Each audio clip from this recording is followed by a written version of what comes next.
Salut à toi et bienvenue sur le podcast Boost ton gîte. Je suis Yann Jarno et je suis freelance dans le marketing et la communication, spécialisé dans les gîtes et les chambres d'hôtes. Mon but est de te partager ici ou ailleurs des conseils et des connaissances pour booster ton gîte. On se retrouve cette semaine pour un épisode un peu particulier car je ne serai pas seul derrière le micro. J'ai eu la chance de pouvoir enregistrer les conseils d'une collègue freelance que j'apprécie et qui fait un travail formidable. Avant de te la présenter, je voulais t'expliquer ce nouveau concept sur le podcast. Pour te présenter le nouveau concept, j'ai décidé d'inviter mon réseau à venir participer à cette aventure.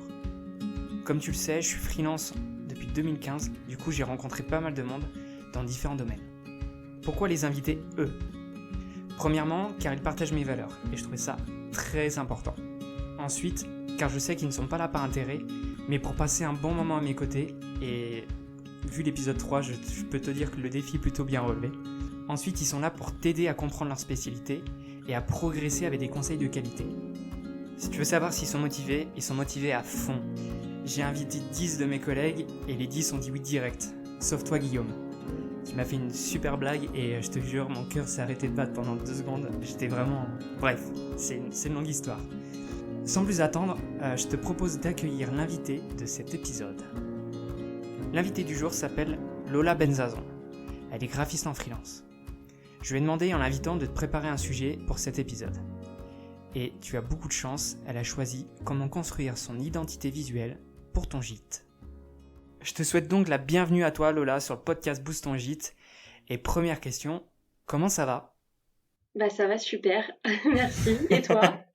Moi ça va super aussi. Je suis très content en tout cas de faire ce premier enregistrement avec toi. Et du coup, la première chose que je voulais te demander, c'est est-ce que tu peux te présenter rapidement ? Oui. Déjà merci à toi aussi de m'avoir fait venir. Et donc je m'appelle Lola, je suis graphiste et je suis spécialisée en identité visuelle et création de supports de communication, donc aussi bien papier que digital. Et j'ai décidé d'accompagner les entrepreneurs positifs qui sont convaincus, comme moi, qu'il est grand temps qu'on se reconnecte à l'humain, à l'environnement et aussi à notre cœur. Donc ça fait un beau panel de personnes et d'entrepreneurs. Et voilà. Et du coup, je les accompagne sur toute leur communication. Trop bien. Donc j'aime beaucoup ton travail, ton positionnement et le message que tu portes. Et du coup, c'est pour ça que je suis très content que tu sois ici avec moi. Et du coup, comme précédemment dit, tu vas nous parler de l'identité visuelle, comment la construire. C'est un sujet qui est très très très très important. Donc je suis vraiment heureux que tu l'abordes. Pour débuter, est-ce que tu peux nous dire c'est quoi une identité visuelle ? Yes. Donc l'identité visuelle, c'est vraiment tous les éléments graphiques qui vont être créés sur mesure par soit par un graphiste, soit par les personnes qui a son gîte. Et donc c'est des éléments sur mesure qui sont destinés à identifier le gîte et qui est vraiment un repère pour l'audience. Donc que ce soit sur le site internet ou même à travers, les offices de tourisme par exemple, dans lesquels on peut retrouver, etc., des brochures. Et donc l'objectif de l'identité visuelle, ça va être d'attirer donc des clients grâce aux émotions qu'on va faire ressentir. Donc du coup, vraiment la mission de l'identité visuelle, ça va être de faire rentrer l'audience dans un univers, donc ici dans l'univers de ton gîte, pour lui donner envie de passer à l'action et ensuite du coup de réserver un séjour chez toi. Et oui, donc c'est très important et du coup, en plus d'être en action avec le client directement, c'est un très bon moyen aussi de se démarquer, quoi. Ouais, exactement.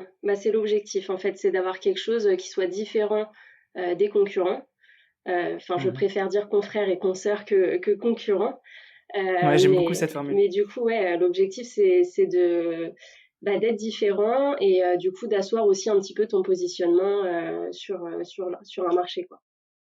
Et aussi d'apporter de la crédibilité dans ce que tu fais, parce que plus ton identité visuelle elle est travaillée et tout l'univers que tu as autour, plus ça inspire confiance et je pense qu'on est tous d'accord pour dire qu'un site qui nous donne pas envie, juste on s'en va et on va sur un autre. C'est clair. C'est clair, c'est un vecteur de confiance et de cohérence. un gîte avec un logo vieillissant, c'est moins percutant qu'un établissement avec une identité qui va avec son standing, c'est clair. Ok, bah merci pour cette définition hyper claire, je trouve. Donc maintenant, est-ce que tu peux nous dire de quoi elle est composée cette identité visuelle? Du coup, il y a 6 éléments fondamentaux, dont 5 éléments vraiment créatifs, on va dire. Donc le premier élément, c'est le logo, le logotype. C'est l'élément vraiment fondateur de son identité visuelle. C'est ce qui va te permettre vraiment d'être reconnu en un clin d'œil à travers tes supports. Le deuxième élément, ça va être la palette de couleurs, qui est aussi un des éléments fondamentaux, parce que ça te permet de créer une ambiance et une harmonie visuelle sur tous tes supports et tous tes outils de communication. Et vraiment, les couleurs, elles vont dégager et insuffler une émotion. Et du coup, c'est un des éléments clés pour l'identité visuelle. Donc après, il y a le troisième élément, ça va être un assemblage de typographies. Donc ça peut être celle utilisée par exemple dans le logo, mais ça peut être aussi des typographies à part. Et pareil qu'on va retrouver sur tous les supports de communication. Et donc là, l'objectif, ça va être de vraiment créer des jeux de lecture grâce à ces typographies. Donc pour faciliter la lecture après des supports. Ok. Juste pour rappel, du coup, une typographie, c'est une police. Oui. Ça peut être une police d'écriture qui existe déjà ou une police qu'on crée de A à Z par un graphiste, du coup. Exactement. Alors après, quand c'est créé de A à Z, c'est vraiment plus pour le logo. Et après, Ouais. pour tout ce qui va être déclinaison des supports, où du coup, tu as quand même pas mal de textes. Là, en général, c'est des typographies ou des polices, du coup, qui sont déjà créées de base, quoi. Tout à fait. Et du coup, le quatrième élément, ça va être des éléments graphiques. Donc ça, c'est facultatif, mais c'est quand même un plus. Et donc ça va être leur objectif, c'est d'ajouter des signes distinctifs à l'identité visuelle pour renforcer toute la création de l'univers. Et par exemple, ça peut être des motifs, des textures, des pictogrammes, ce genre de choses qui vont rajouter une petite touche. Et donc le cinquième élément créatif, c'est l'univers photographique. Donc ça, c'est super important. En plus, pour un gîte, je pense que le visuel, il est clé. Et du coup, plus les photos, elles sont de qualité, plus ça permet au client de se projeter dans l'ambiance du gîte, là où il va être pour potentiellement ses vacances. Et du coup, de lui donner envie de venir séjourner dans le gîte en question. Et du coup, ça peut être par exemple d'utiliser des photographies avec un petit grain pour apporter un côté peut-être authentique, rustique, ce genre de choses, ou alors des photos très lumineuses. Enfin voilà, mais vraiment travailler sur les photos, quitte à faire appel à un photographe, du coup, parce qu'on n'est pas tous photographes. Et ça, voilà, ça c'est un des éléments aussi qui est super important. Donc qui n'est pas forcément travaillé de la même manière, parce que ça, par exemple, c'est pas forcément un graphiste qui va se charger de ça, mais ça reste quand même un élément de l'univers sur lequel il faut se pencher. D'accord. C'est vraiment, je vais pas dire c'est complémentaire, ça fait vraiment partie de toute la démarche de l'identité visuelle. Ouais. Et notamment, c'est très important aujourd'hui avec tout ce qui est Instagram, avec Pinterest, etc. C'est très graphique. Et la photo, c'est indispensable. Exactement. Donc, du coup, ça va avec le logo, avec tout l'univers qu'on crée, et il faut vraiment pas le négliger, quoi. Ouais. Et du coup, le dernier élément, donc là, qui n'est pas vraiment un élément créatif, mais qui est plus une aide, c'est un brainboard, ou aussi on peut appeler ça une planche. En général, c'est un format A4, et ça permet de regrouper sur une seule et même page tous les éléments principaux de l'identité visuelle. Et du coup, c'est ce qui permet d'avoir vraiment une vision claire et rapide de l'univers en un seul coup d'œil. Et dès que tu vas créer un nouveau document, tu as ta brainboard à côté. Et du coup, voilà, c'est un peu un mémo, on va dire, pour t'aider à ensuite décliner l'identité visuelle sur tous tes supports. D'accord, donc en gros, c'est un rappel qui rappelle l'univers de ta marque. Et donc, du coup, moi, j'avais une question vis-à-vis de ça. Est-ce que c'est un peu pareil qu'un mood board? Alors non. Non? Non. Voilà, j'ai bien fait de poser la question. Ouais, alors le mood board, c'est vrai que c'est donc quand on travaille avec en tout cas un graphiste, c'est une étape en amont de la création de l'identité visuelle. Donc un mood board, c'est un peu comme une planche d'ambiance. Et du coup, c'est toutes les images d'inspiration que tu vas pouvoir mettre de côté et regrouper dans un mood board. Et l'objectif, en fait, c'est de définir un univers qui va servir après à la création derrière à la création graphique, quoi. Alors que du coup, bah voilà, le brainboard, c'est vraiment la planche qui regroupe cette fois ton C'est l'univers univers. défini, Ouais, quoi. exactement. Ok. Et donc, du coup, en général, c'est quelque chose que tu demandes un mood board avant de définir une identité visuelle? Ouais, moi, c'est ma manière de travailler. Après, on fonctionne pas tous pareil, mais pour moi, c'est vraiment essentiel. Donc après, en fait, enfin, de mon côté, je travaille avec un questionnaire stratégique. On en abordera quelques points après, justement, qui permet d'avoir toutes les bonnes bases pour après définir l'univers visuel. Et du coup, en fonction de ce que je dégage du questionnaire stratégique, je crée le mood board derrière. En général, j'en propose 2 à 3, ça dépend, à mes clients et comme ça, après, on peut partir dans la bonne direction parce qu'avec des mots-clés, même si il y a une idée qui se dégage, on peut partir dans 10 000 directions différentes. Donc l'objectif, c'est vraiment de déjà poser des bases avec le mood board. Trop bien. Ok. Bah, au moins, c'est précis. Voilà. On sait tout. Il me semble que tu avais proposé du coup d'illustrer certaines parties de cette partie-là du coup sur les éléments par des exemples. Est-ce que du coup tu en as quelques-uns à nous partager? Ouais. Bah donc le premier exemple que j'ai, c'est par rapport aux éléments graphiques qu'on peut rajouter. Donc par exemple, il y a Maison 1634, donc vous pouvez aller voir sur leur site. Tous leurs services, ils sont illustrés par des pictogrammes. Et du coup, c'est super intéressant parce que ça permet aux visiteurs de tout de suite comprendre les services qu'ils proposent sans aller lire en fait, parce que le pictogramme, il illustre les services. Donc ça, je trouve ça assez bien au niveau de la lecture. Et en plus, je trouve que ça rend le tout beaucoup plus clair. Donc ça, voilà, c'est un des exemples pour vous donner des idées de ce qui peut être fait au niveau d'éléments graphiques, pardon. Et le deuxième exemple que j'avais, c'est au niveau des photos. Donc Maison Solier, là vous pouvez aller voir leur Instagram et vous pouvez voir que toutes les photos, elles ont un style bien défini. Il y a un grain en fait sur toutes les photos qui fait qu'on reconnaît que c'est eux et en plus de ça, ça permet de rentrer dans l'ambiance de leur gîte avec un côté un petit peu champêtre, etc. Et du coup, bah, en fait, ça appuie tout simplement tout le reste de ce qu'ils ont créé, même au niveau des mots, etc., qui sont posés. Ça Hmm. accentue tout ça. Non mais carrément, c'est un très bon exemple car je trouve, tu vois, leurs photos elles sont reconnaissables mais très rapidement. Et perso, tu vois, quand je descends mon feed sur Insta, je tombe sur eux et sans voir leur nom, je sais déjà que c'est la Maison Solier. Donc c'est très réussi, très réussi. Est-ce qu'il y a quelque chose que tu voulais rajouter sur, je sais pas, la méthodo par exemple? Oui, il y a quelque chose qui est important quand on va réfléchir à tous ces éléments qu'on crée, c'est vraiment de choisir chaque chose avec soin, parce qu'en fait, il n'y a rien qui est fait au hasard, et il faut vraiment que l'émotion qui passe, ça soit la bonne par rapport à l'audience et au client idéal qu'on a envie de cibler. Et en fait, chaque élément visuel, que ce soit dans le logo, les couleurs, les typos, etc., ça transmet une émotion inconsciemment.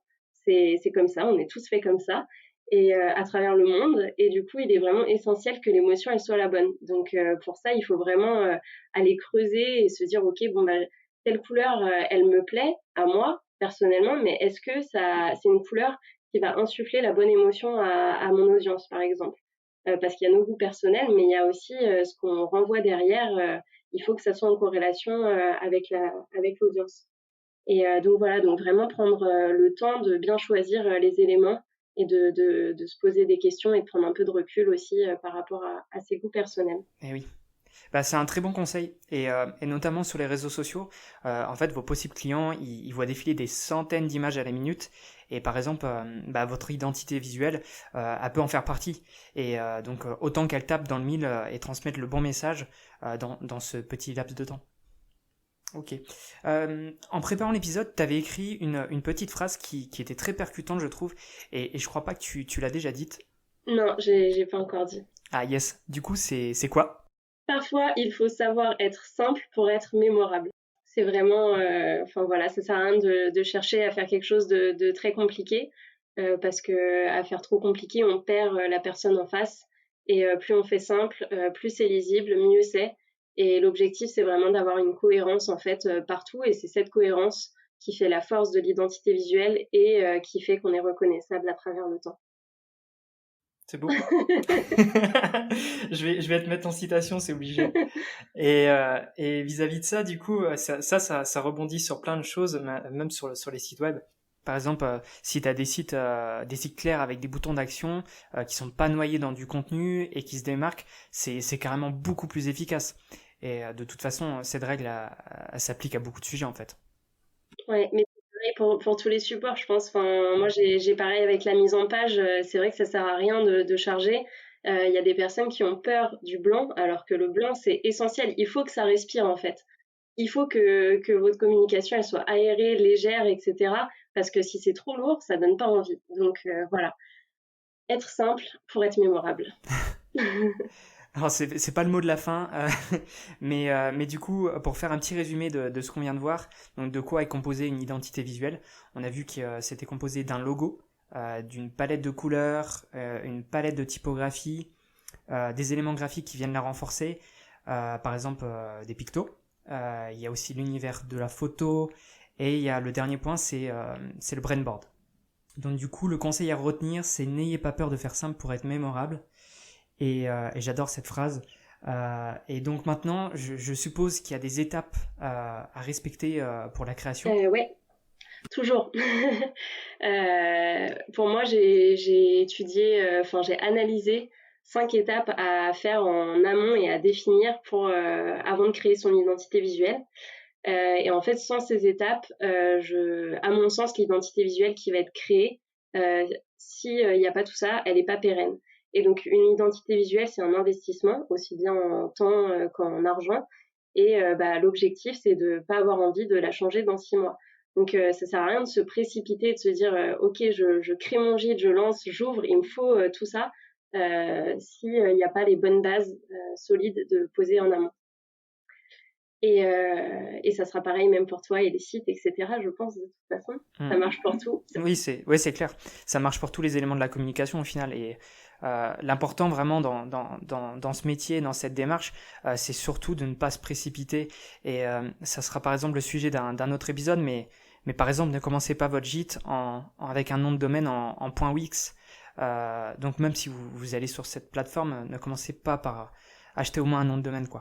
Parce que imaginons le jour où un gros magazine vous partage avec le lien de votre site qui se finit en .wix et que 2 semaines après vous décidez d'avoir votre nom de domaine en mongitblabla.fr, mais en fait vous allez perdre le lien qui est hébergé sur ce magazine et en fait les utilisateurs vous trouveront plus en cliquant sur ce lien-là. Donc mais voilà, prenez vraiment votre temps et lancez-vous dans une démarche bien réfléchie. Exactement.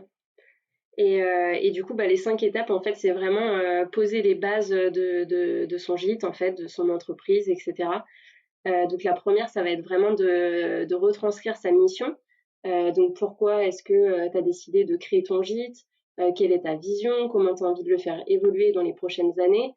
Les valeurs aussi que tu as envie de transmettre bah, aux personnes qui viennent dans le gîte, ce que tu souhaites leur apporter en termes de services, d'expérience, etc.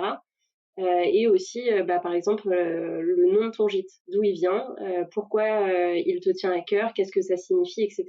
Donc ça, c'est vraiment les bases. Ça peut paraître logique et évident, mais en fait, de les écrire sur le papier, c'est quand même super important. Et donc la deuxième étape, ça va être de faire un travail pour connaître par cœur ton client idéal. Et du coup, tu en as déjà parlé, donc je te laisse prendre la main là-dessus si tu as envie de rajouter des petites choses. Yes, avec grand plaisir. En fait, l'étape du client idéal, elle est très importante. Et elle l'est tellement qu'au final, c'est l'épisode 1 du podcast, donc c'est pas pour rien. Et dans cet épisode, en fait, je vous guide petit à petit, étape par étape pour le construire. Et vous avez également en fait la possibilité de suivre une fiche technique qui est sur boostongite.com dans l'épisode 1 du coup. Mais pour vous faire un résumé, c'est définir le client qui te correspond et qui correspond aussi à ton hébergement. Et ça te permet en fait de connaître sur le bout des doigts et de communiquer et d'axer ta communication en fait vis-à-vis de ça. Donc ça permet beaucoup de choses. Donc allez écouter l'épisode 1 si c'est pas déjà fait. Ouais. Mais ouais, pour moi aussi, en tout cas, c'est une des étapes fondamentales parce que ça permet aussi de comprendre, bah, en fonction de ce qu'il aime, ce qu'il faut retranscrire visuellement, en fait. Donc c'est pas, enfin, bien sûr que ça va aider même au marketing, etc. derrière, mais ne serait-ce que pour bah, l'identité visuelle, bah, on va pas créer le même univers si on parle que à des femmes, que à des hommes, que à des personnes, enfin, un groupe mixte. Est-ce que c'est pour je sais pas, des ados, des adultes, des familles, enfin voilà, tout ça, ça va aussi influer du coup sur l'univers visuel. Et du coup, donc en premier, retranscrire sa mission. En deuxième, connaître par cœur son client idéal. Et bah, donc, du coup, quand tu as fait cette deuxième étape, tu peux passer à la troisième, qui est vraiment de définir les services que tu offres et aussi ta valeur ajoutée. Donc, bah, ce que tu proposes, mais aussi quels sont les besoins de tes clients et du coup, comment tu réponds à leurs besoins avec tes offres. Et au niveau de ta valeur ajoutée, c'est quelle est ta différence avec tes confrères et consoeurs, que ce soit au niveau de tes services ou même de l'ambiance en fait que tu proposes. Est-ce que tu cibles les mêmes personnes ou pas, etc. Et où est-ce que ton client idéal il peut trouver tes services? Est-ce que c'est en ligne? Est-ce que c'est à travers des brochures régionales, ce genre de choses? Donc ça, c'est la troisième étape. Et la quatrième, ça va justement être d'étudier tes confrères et consoeurs. Donc je pense que pour les gîtes, ça peut être intéressant de regarder par exemple dans la région ce qui se fait, euh, proche ou plus ou moins éloigné, mais en tout cas voilà de regarder ce dont ouais, ce sur quoi ils se basent en tout cas pour avancer. Et du coup, il y a une dernière étape avant de terminer cette petite partie. Donc la dernière étape, ça va vraiment être de réfléchir aux émotions à véhiculer. Parce que vraiment, pour moi, c'est la chose la plus importante. Si on définit pas ça, tout le reste, il est vraiment élaboré sur des bases qui sont pas forcément les bonnes. Et donc, comme je le disais tout à l'heure, les émotions, c'est aussi très inconscient, mais c'est ce qui va faire que le client il passe à l'action en fait. Si on ressent pas quelque chose de positif, je pense que c'est pareil, c'est à l'échelle mondiale. On est tous humains. Si on n'a pas quelque chose de positif, on passe pas à l'action. Et donc, bah, du coup, tes clients idéaux, ils réservent pas dans ton gîte. Et du coup, bah, là, ça va aussi permettre de définir l'identité visuelle. Donc, en fonction de l'émotion à faire ressentir, comme on le disait tout à l'heure, bah, par rapport aux couleurs, etc. Et aussi, bah, voilà, quel est le message que tu as envie de transmettre, l'image que tu souhaites renvoyer. Et du coup, bah, quand on arrive dans ton univers, qu'est-ce que ça doit insuffler, tout simplement. Ouais. Non, mais je trouve ça comme toi très important car au final, le client il a besoin d'être rassuré quand il réserve et ça c'est valable pour n'importe quel business. Je veux dire, si vous allez sur un site qui est tout pété et que le mec il se dit oh, c'est un site frauduleux, c'est pas grave, je sors la carte bleue, c'est pas grave, j'ai rien à perdre. Ça marche pas comme ça, on est d'accord. Donc, faut vraiment que l'identité visuelle retransmette une émotion pour rassurer le client et que ça, on voit tout de suite que c'est l'endroit où, en fait où on veut passer des bonnes vacances et ça marche aussi avec un site tout beau, etc. Donc voilà, il faut vraiment être en accord avec cette démarche, c'est très important. Il me semble que pour illustrer tout ça, en fait, tu avais aussi travaillé sur des exemples. Ouais, bah donc j'avais regardé un petit peu ce qui se faisait dans l'univers des gîtes et un gîte qui m'a un petit peu tapé dans l'œil, c'est Maison Pampa. Et du coup, si vous allez sur leur site, ils ont vraiment un univers moderne qui est haut de gamme. Ça évoque tout de suite la sobriété, le raffinement. Enfin, vraiment, ça va avec même le message qu'ils transmettent sur leur site. Et au niveau du logo, donc on peut voir qu'il y a une typographie qui évoque un esprit assez audacieux et des couleurs. Donc ça se voit à travers tout le site, qui sont assez neutres et qui renforcent du coup leur univers élégant. Et ça va aussi avec leur état d'esprit de la déco qu'ils font dans leur chambre, etc. Donc là encore, tout est vraiment super cohérent. Et le deuxième exemple que j'avais, qui est vraiment bien différent, j'ai pris exprès des choses très éloignées. Il y a Pella Roca, je crois que ça se dit comme ça, qui eux ont un univers très végétal qui évoque le calme et le repos. Donc ça va totalement aussi avec l'esprit des cabanes perchées, etc. Et d'ailleurs le logo, pareil, il évoque très clairement le lieu, vu qu'il y a une petite cabane avec une branche, Ouais, on etc. peut pas se tromper, ouais. On peut pas se tromper, c'est clair. Et là, il y a une typographie qui est très originale et qui évoque le caractère atypique du lieu et de l'expérience qu'on va vivre là-bas. Et du coup, bah, il y a les couleurs qui rappellent le côté naturel, immersion au cœur de la nature, etc. Donc là encore, c'est cohérent avec le message qu'ils veulent faire passer. Nice. Donc c'est deux bons élèves. Ouais, exactement. En tout cas, c'est top que tu aies réussi à trouver deux exemples qui soient vraiment différents, parce que là, on peut vraiment se rendre compte que en fonction du logo, on s'adresse pas aux mêmes clients, on ne propose pas les mêmes services non plus. Donc ça rejoint vraiment tout ce qu'on disait juste avant. Et donc du coup, pour faire le résumé de tout ça, les étapes avant de créer ton identité visuelle, c'est premièrement retranscrire ta mission, ensuite connaître ton client idéal, et tu peux écouter l'épisode 1 pour faire ce travail. Puis, tu définis les services que tu offres et la valeur ajoutée. Ensuite, tu étudies le marché de tes confrères et consoeurs autour de ton gîte. Et enfin, tu réfléchis aux émotions à véhiculer. Donc, une fois que tout ce travail en amont est fait, tu peux passer à la grosse étape. Et pour ça, je vais poser la grosse question. Dis-moi, Lola, comment on construit son identité visuelle ? Ouais, c'est une grosse étape. Donc du coup, on peut soit faire appel à un graphiste, ça c'est la manière la plus rapide, on va dire, la moins complexe, vu qu'on délègue tout ça à quelqu'un qui peut accompagner dedans. Et donc sinon après, si tu préfères la construire par toi-même, j'ai quand même quelques conseils que je peux donner qui permettent d'aider.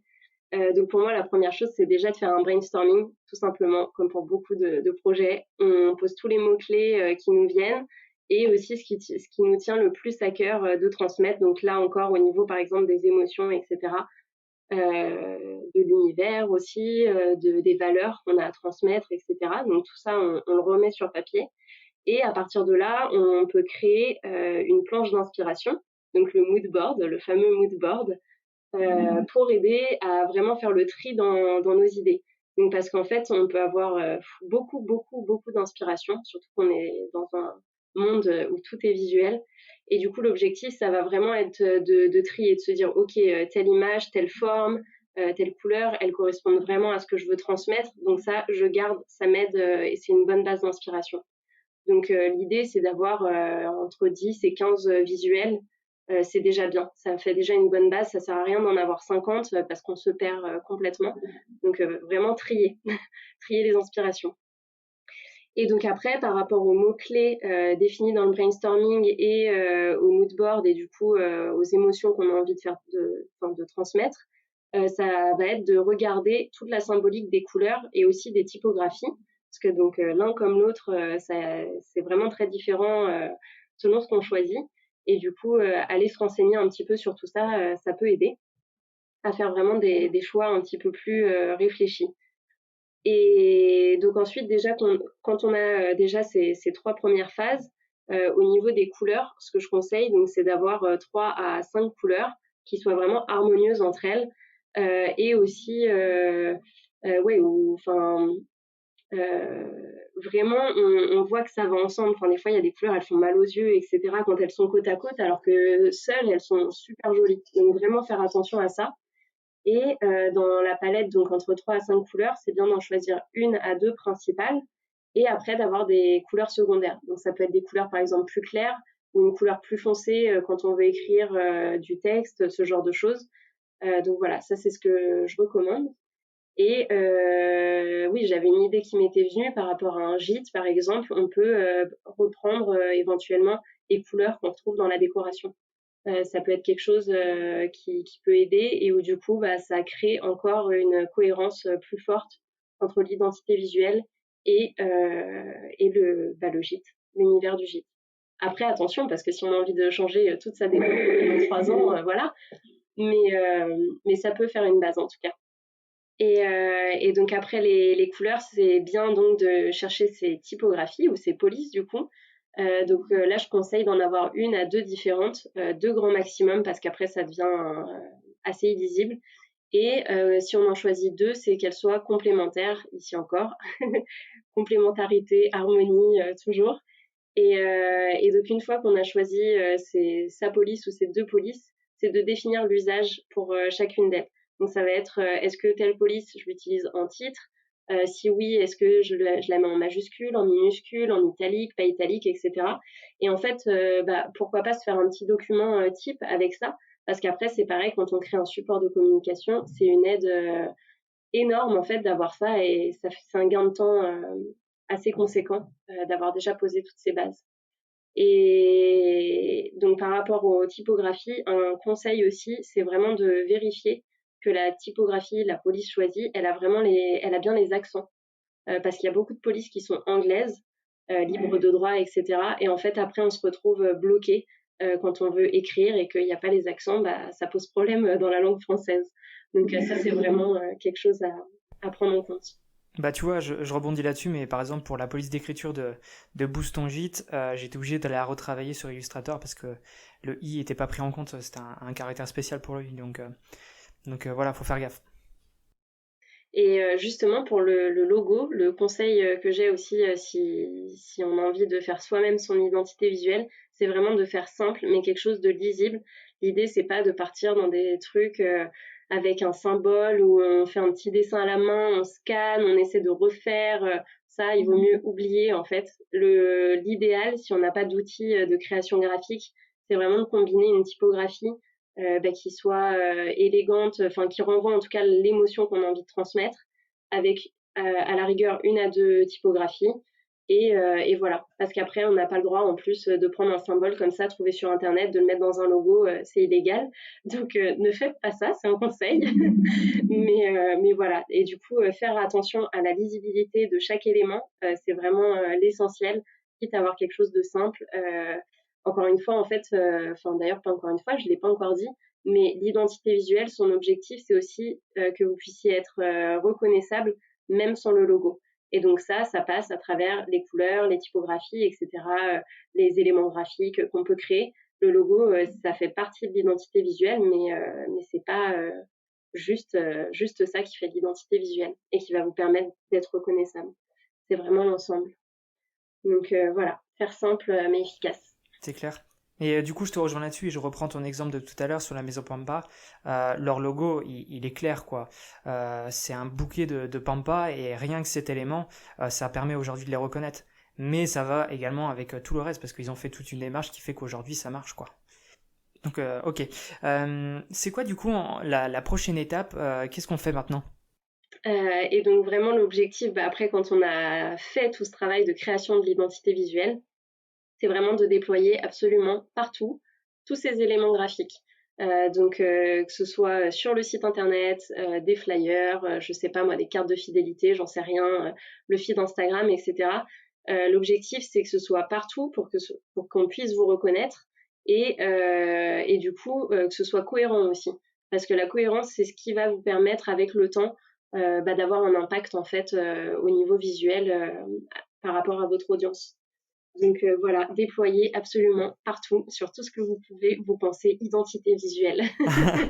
Grave. Et je rebondis sur ce que tu dis juste avant, sur le fait de le déployer partout. Si par exemple vous êtes en cours de changement d'identité, pensez à vous faire une petite checklist des endroits où vous êtes actuellement, et comme ça le jour où vous changez, c'est répercuté de partout et vous faites les changements pour qu'il y ait vraiment une cohérence entre les sites et qu'il n'y ait pas un truc qui fasse tâche, quoi. Et un conseil aussi qui me vient, c'est au niveau de la lisibilité du logo, de bien faire attention parce que quand on le crée, on le voit là comme ça sur notre écran, on se dit ah c'est bon, c'est parfait. Mais il faut aussi prendre en compte que des fois ça va être imprimé en petit, par exemple sur une en-tête de facture, ouais, en tampon ça peut être relativement petit aussi selon la taille, etc. Donc vraiment faire attention à la lisibilité pardon en grand comme en petit. Quitte à avoir, alors ça c'est en général quand on travaille avec un graphiste, mais c'est bon à savoir d'avoir un logo principal et après des logos secondaires. Et c'est aussi utile du coup sur les sites internet avec les favicons par exemple. Les favicons, c'est une déclinaison du logo. Et donc ça, je te laisse prendre la main pour expliquer ce que c'est si tu veux. Sympa, merci. Non, alors du coup, en fait, le favicon, c'est le petit logo qu'il y a dans l'onglet de votre navigateur web. Donc c'est juste à gauche du nom du site. Et du coup, le défi avec ce genre de format, avec le favicon, c'est qu'il est extrêmement petit. Du coup, en général, lorsqu'on le fait, on récupère une petite partie du logo, ou en tout cas l'élément marquant du logo, ou même parfois les initiales de la marque, et c'est souvent comme ça qu'on le fait. Et pour vous donner un exemple qui va vous parler, c'est pas un logo du tourisme, quoique, parce que du coup ils font la restauration aussi, mais c'est le logo de Michelin.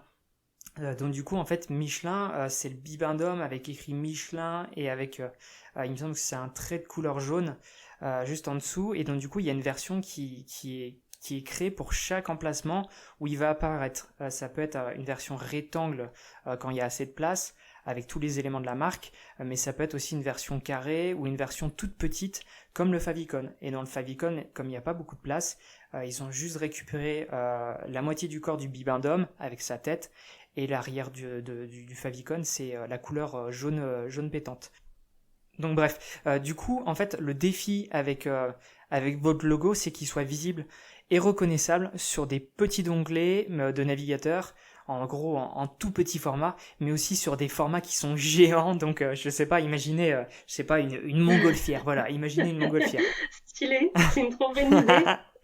Ben, je vais la proposer en service si jamais. T'as raison.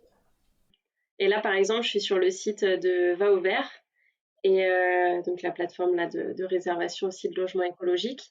Et rien que sur leur site, par exemple, on voit donc il y a le logo avec l'oiseau à gauche, la typo à droite. Quand il y a les cookies qui apparaissent, c'est pas exactement le même logo. Là, le petit oiseau, il est au-dessus de la typographie.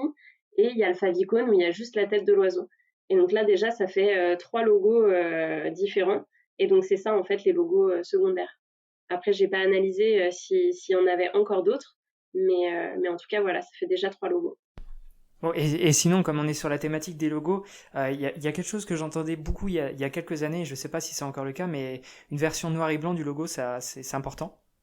Moi, je trouve que c'est toujours bien de l'avoir parce que, par exemple, sur des factures où c'est imprimé en noir et blanc, autant mettre le logo en noir et blanc. En fait, c'est des économies d'encre et aussi, ça permet d'être sûr qu'il soit lisible. Parce que des fois, par exemple, si tu as des couleurs assez claires, que quelqu'un imprime en noir et blanc, en fait, ça sera comme effacé. Alors que si tu as ton logo déjà en noir et blanc, là, c'est une retranscription juste avec d'autres couleurs et où là, tu es sûr que ce soit lisible. Donc, ouais, pour moi, je trouve ça toujours important de l'avoir, même si c'est pas celui qui sera le plus utilisé. C'est quand même une bonne déclinaison. Ok. Bah voilà, donc avec tous ces exemples qu'on vient de faire et de dire, ça prouve bien que toutes les marques passent par là, par la déclinaison de logo pour que la marque soit la plus représentative et la plus visible partout où elle est. Donc que ça soit sur un favicon, que ça soit sur du print, que ça soit sur du web, sur Insta, etc. Ne négligez surtout pas la déclinaison parce que c'est hyper important pour que votre identité visuelle soit très efficace. Belle conclusion. Du coup, sur cette belle conclusion, je pense qu'on va s'arrêter là parce que ça fait déjà pas mal de trucs à digérer. Mais en tout cas, partez pas parce que j'ai 2 questions pour Lola juste à la suite. Mais avant ça, je voulais dire que j'étais super content de cet épisode.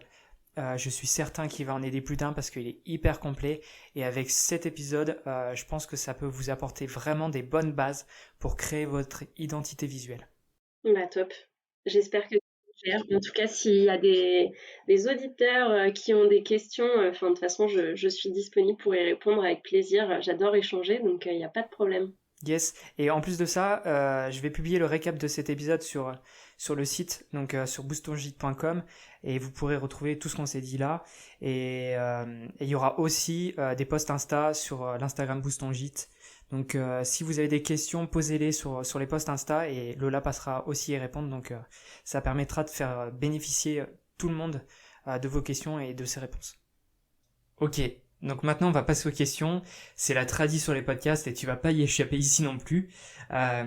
Donc la première, c'est maintenant qu'on a parlé d'identité visuelle, c'est quoi le sujet qui te vient en tête dans la com et le marketing qui te semble aussi important pour un gîte? Du coup, le site internet, donc vraiment ta spécialité.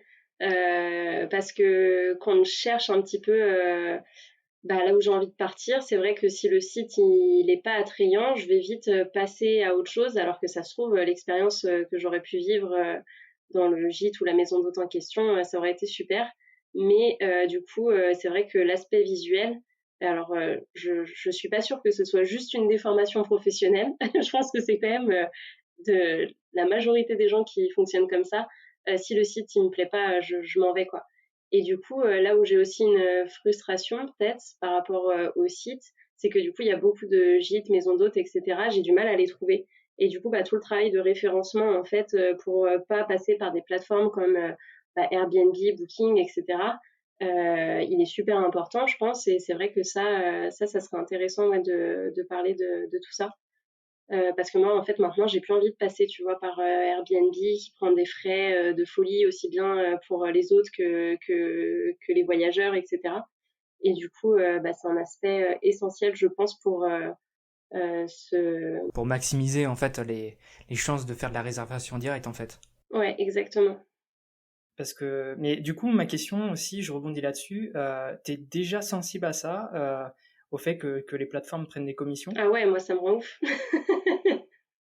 Mais parce que tu vois, il y a quelques années, Airbnb, il y avait déjà des petites commissions. Alors, je sais pas du côté des autres parce que moi, c'est pas mon métier. Mais en tout cas, en tant que voyageur, il y avait des petites commissions. Aujourd'hui, je trouve qu'ils nous allument.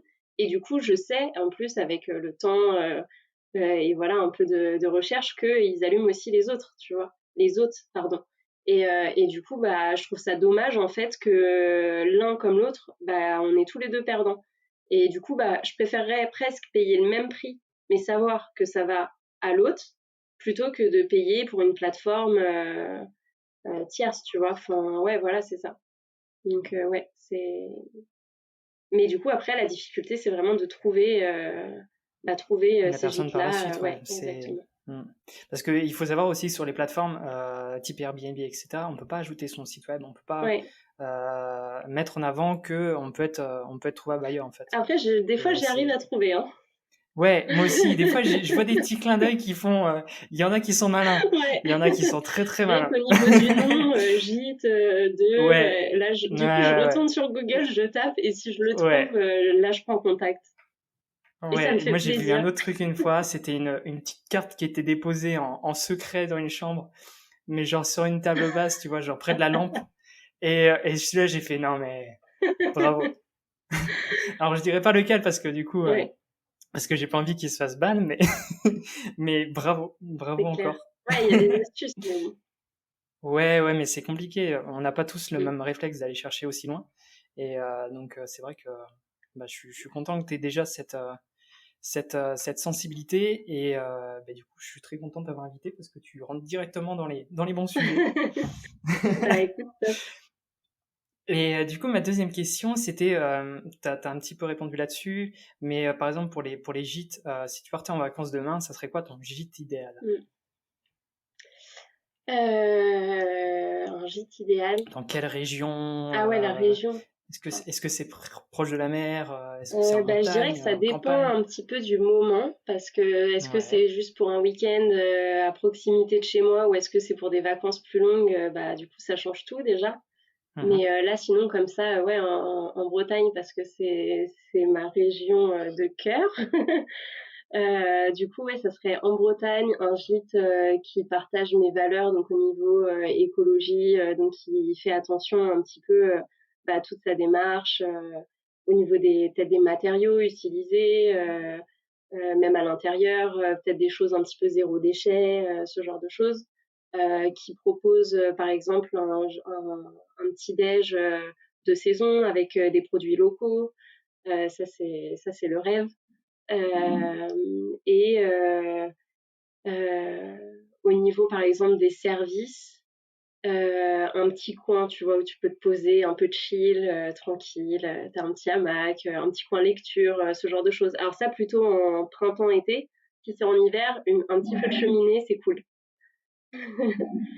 Et ouais, ça, et puis le côté chaleureux aussi au niveau même du partage avec les autres, de sentir qu'ils sont à l'écoute, qu'ils sont là pour donner des conseils aussi sur la région, voire même peut-être ils ont concocté un petit guide avec les petites choses à faire qui peuvent sortir aussi des sentiers battus. Ça, c'est cool. Parce que c'est vrai que moi, par exemple, aller dans les lieux touristiques bondés, ça m'intéresse pas trop.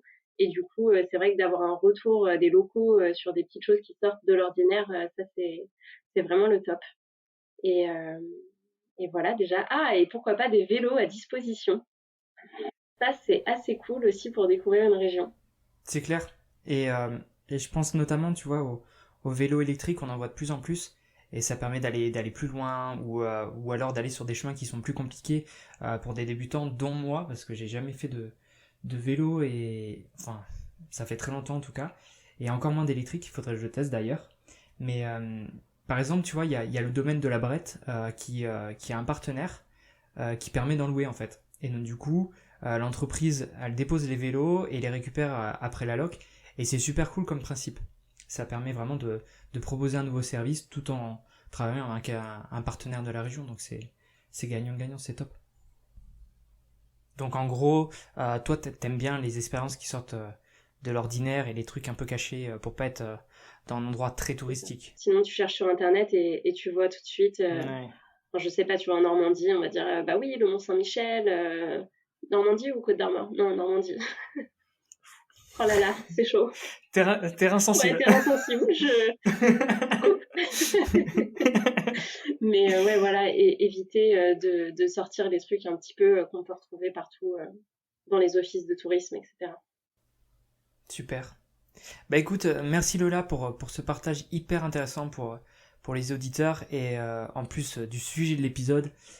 Donc j'ai hâte de voir comment les autres invités vont également répondre à ces questions. Bah moi aussi, j'ai hâte d'écouter ce qu'ils auront à dire. Encore une fois, merci à toi et si tu veux revenir sur d'autres sujets, tu seras bien sûr la bienvenue. Bah avec plaisir, et puis j'espère de tout cœur que ça aura aidé et éclairé sur cette question fondamentale de l'identité visuelle. Et bien voilà pour ce 3e épisode.